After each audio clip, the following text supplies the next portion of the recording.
কে সেই নিষ্ঠুর জালেম যে আমাদের নবী সাল্লাল্লাহু আলাইহি সাল্লামকে শিশু অবস্থায় থাপ্পড় মেরেছিল?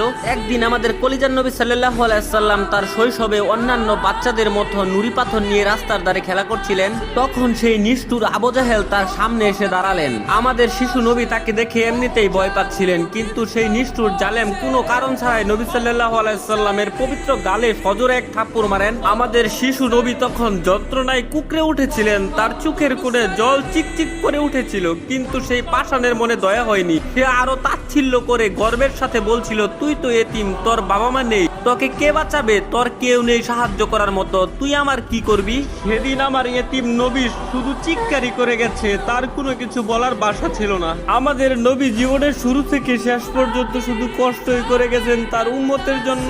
আমার এতিম নবীর কষ্টে যদি তোমার হৃদয়ে এক ফোঁটাও রক্তকরণ হয়, তাহলে কমেন্টে লিখো আই লাভ মোহাম্মদ এবং চ্যানেলটি সাবস্ক্রাইব করো।